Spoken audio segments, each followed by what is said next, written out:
Hello, everyone. I am Dana. I am a certified holistic nutrition consultant, and I specialize in helping women specifically beat chronic fatigue, whether that chronic fatigue comes from being stressed out and burnt out, or whether it's a stealth infection related fatigue, chronic fatigue syndrome, or now post viral fatigue.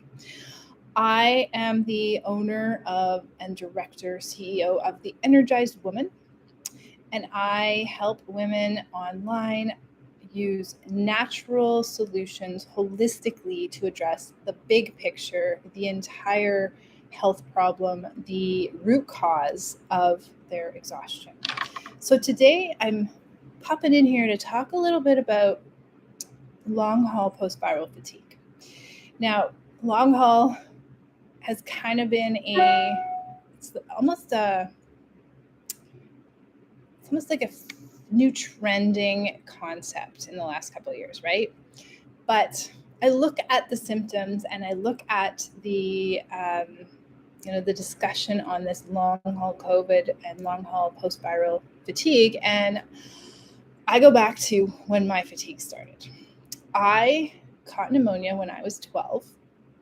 I was hit hard. I had like my aunt was pummeling my back to release all of the phlegm and fluid in my lungs. I was like over head down over the couch trying to like clear it.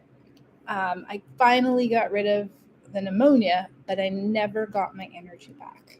I was just bone crushingly exhausted. I could barely drag myself out of bed. It was an event to walk up the stairs. I avoided going up to my room as much as possible just because every time I had to go up the stairs, I ended up quitting all of the fun things in my life back then, my figure skating, gymnastics, volleyball, even just kind of lost touch with friends because I couldn't handle any of these activities anymore.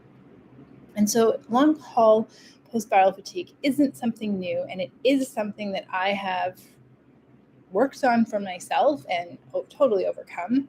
And now it's something that I am helping current clients with their own post COVID fatigue and that like unending exhaustion. So I do want to make one caveat here that when you are hit with a viral infection or bacteria or something else, but let's talk viruses. When you're hit with a viral infection, your body is going to naturally and purposefully go into a state of exhaustion in order for you to heal. Now, the worse the infection, the worse that your body is set up to fight that infection, the more fatigue you're going to have. And one of the biggest problems that is happening is we don't honor that exhaustion. We don't honor that fatigue. So if you are someone who is now battling post viral fatigue months later, I'm not saying it's your fault that you have it. Absolutely, it's not your fault. But for the next time, it is really important to honor that fatigue because that's your body's signal that something's wrong and I'm fighting. Now, we can, of course, support your body in fighting off that viral infection, and that's where I come in, and that's how I help. So I've been looking into some of the treatments to see, like what's going on and what can I do to help my clients when they come to me with this problem. And I'm seeing a lot of popular treatment options out there, and it's not bad.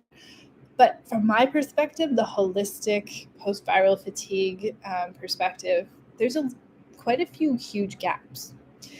Um, because I am holistic and I love natural, um, I don't personally don't support prescription drugs for this.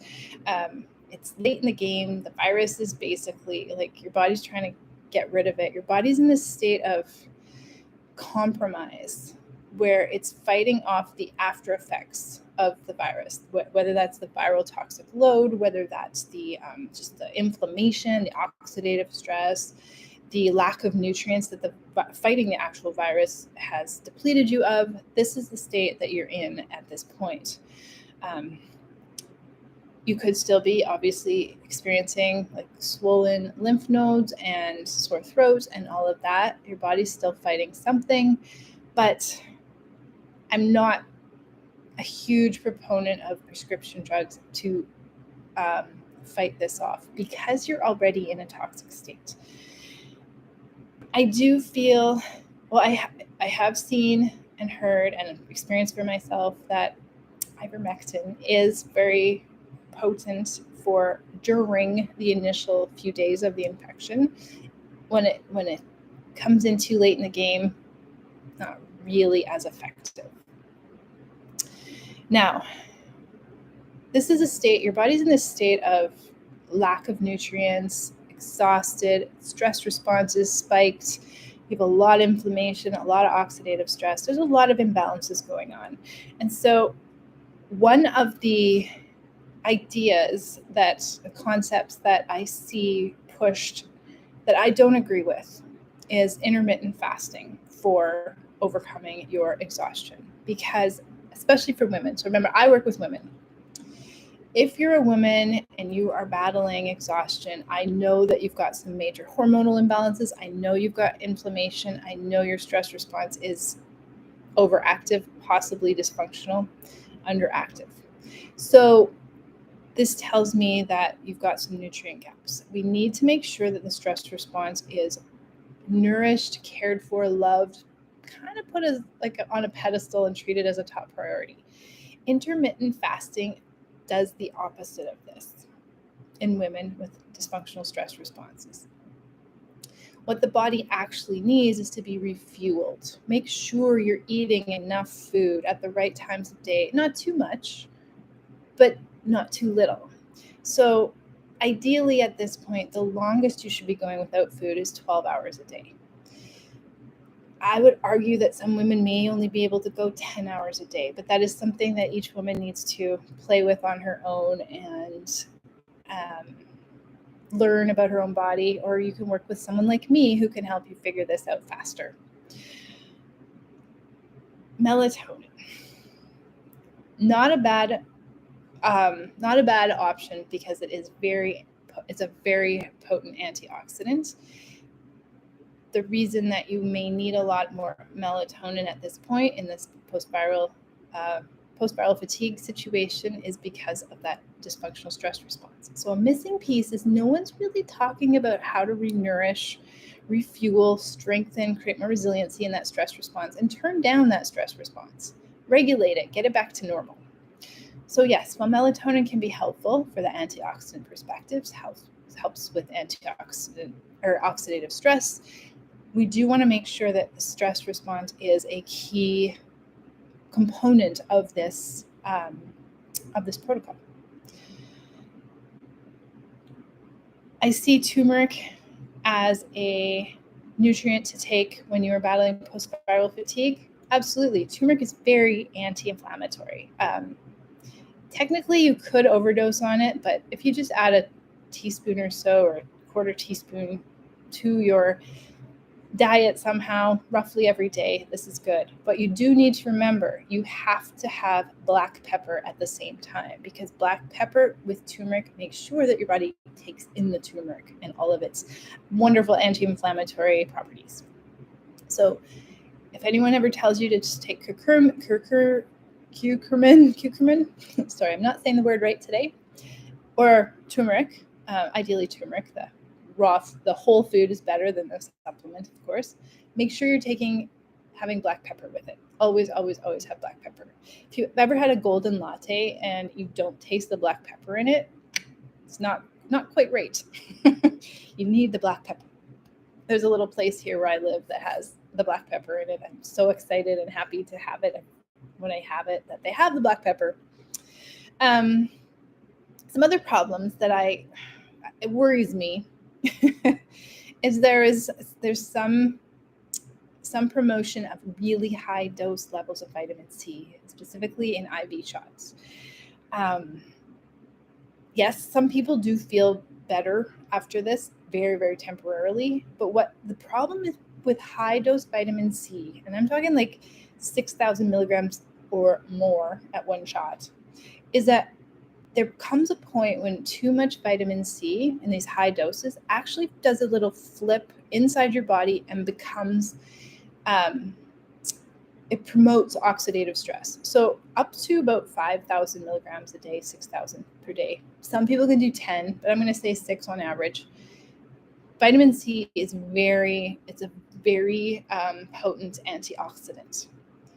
But that doesn't mean you just get to take as much and much more and more and more.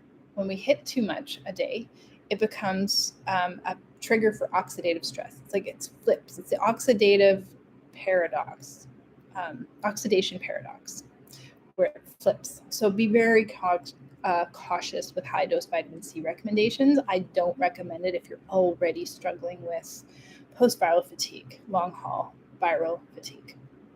As you already got a lot of oxidative stress, we don't want to add to that, right? There's also a huge problem, huge gap, in my opinion. Nobody is talking about the food. Nobody.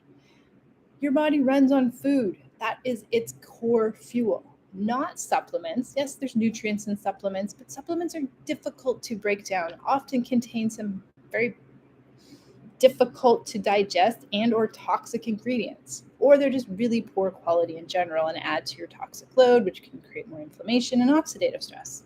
So food, we have to start with food. And nobody is saying if you are in a post-viral fatigue state, you need to be doing this with your diet. Because when you are battling exhaustion, you've got that inflammation, you've got that oxidative stress, your immune system is working overtime and struggling, your adrenals are over functioning and acting up, and you're exhausted. We need to talk about food. So there are 4 main, call them food groups, that are super pro-inflammatory for women who are battling exhaustion. For women in general, once you get your body back to that state of energized and you're feeling healthy and like yourself again, high functioning, confident in your energy, able to take on everything you want, these 4 groups can be consumed in moderation if it feels good for you. But right now, when you're battling long haul post-viral fatigue, we want to eliminate 100% cow's milk dairy. Gluten, all gluten. So watch your salad dressings and anything you buy in a box or container, and just make sure there's no wheat additives, anything like that to it. I would go so far as to take out grains altogether. So oats, brown rice, all of these things, just to try it for a few weeks. Quinoa is okay because it's technically a seed. Lentils are okay. Chickpeas, beans, and legumes are also okay. But the grains like oats and barley and wheat and rice and all these things, I would eliminate them 100%. Sugar, all sugar alternatives. The only sweeteners that are okay when you are battling post-viral fatigue are raw honey, not just any honey. It has to be raw honey. Pure maple syrup. Make sure it's pure and not like synthetic. Monk fruit sweetener is fine. And stevia. I would stick with those.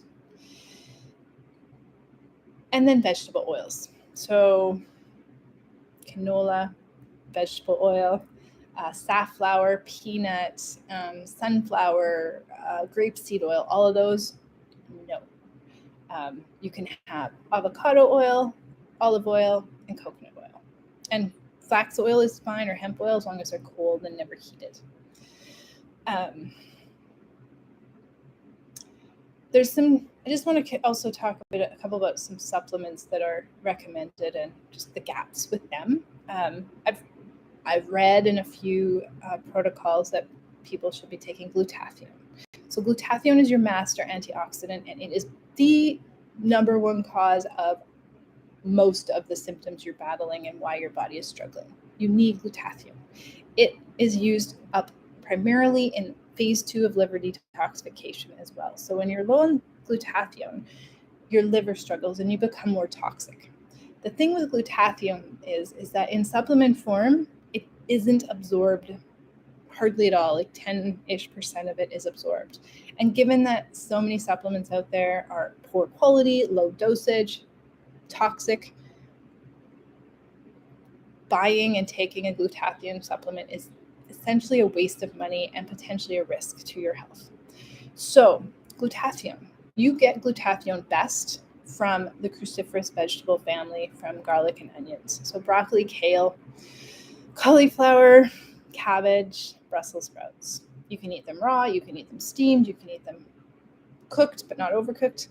These are going to give you the glutathione levels best. So fuel your body with these vegetables. Coenzyme Q10 is a really important nutrient as well, and very much depleted when we're in a post-viral exhaustion state, but it works best with NAC and acetylcysteine. So these two need to be taken together for best results. Likewise with vitamin D. Vitamin D is important, but take it with, always make sure it is either taken with something like a healthy fat, like an oil, or suspended in MCT oil.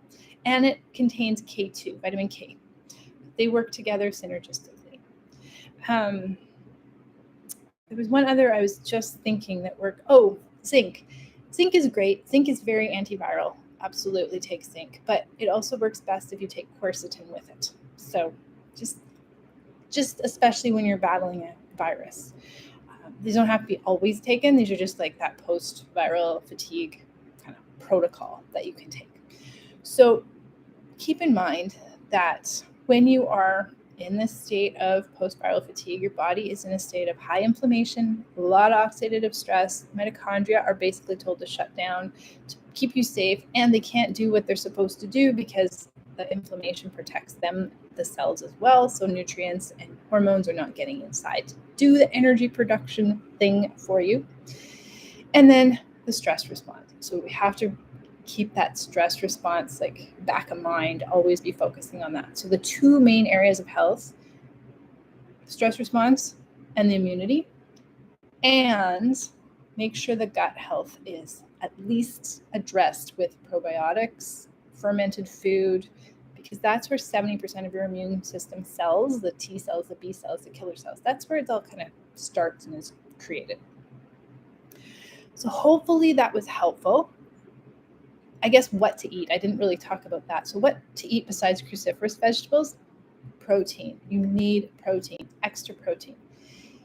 If you can't get in or swallow or take animal protein, try finding a really good clean protein powder to supplement with. Healthy fats, the omega-3 fats, so olives, olive oil, avocados, avocado oil, walnuts, pecans, macadamia nuts, almonds, and their respective butters, as long as they're natural. Salmon, mackerel, those oily, fatty fishes, make sure they're wild caught and as clean as possible. And then so many fruits and vegetables, lots of fruits and vegetables. And then I mentioned the clean, non-dairy fermented foods. So kombucha has a little bit of sugar just naturally because it's fermented. That's okay if you have kombucha a couple times a week. Miso soup is just very nourishing. Tempeh, a little bit of soy. Tempeh is made of soy, so that little bit of soy is okay. Sugar-free pickles, kimchi, dark chocolate, like super dark, like 80% or more, has way less sugar in it. That's all I can think of. So that is kind of the holistic approach to addressing post-viral fatigue. And it's something that I have used myself to now avoid getting post-viral fatigue. Everything I've kind of talked about too, like the food side of things and some of these supplements, these are really good to take when you first kind of notice the niggling of a viral infection coming on. The sore throat, for me, it's my lymph nodes start to hurt. If I really hone in on these principles for 3 to 5 days, I generally don't actually get the full viral infection. The symptoms don't manifest. If they do, they're very small and short-lived. So you can also use this to prevent viral infections. So it's all about refueling your body, making sure your body is set up to battle and beat the virus. So that's what this was about. Make sure you're filling in all those gaps that are missing and all the other protocols and just doing the best you can to keep yourself as healthy as possible. And I really hope that if you're battling long haul post-viral fatigue, that some of these points were new to you and they're interesting and inspire you to take a little bit of a different approach. If you ever want to reach out to me and ask me any questions, please do so. I have some amazing online post-viral fatigue recovery programs ranging from like a 2-week like intensive nutrition focused only through to a six week like body, mind, spirit, all the things that we need to focus on when it comes to overcoming chronic fatigue syndrome, stealth infections, that sort of thing, or those long haul symptoms, all the way to working with me one-on-one. So if you have any questions, you can reach out to me.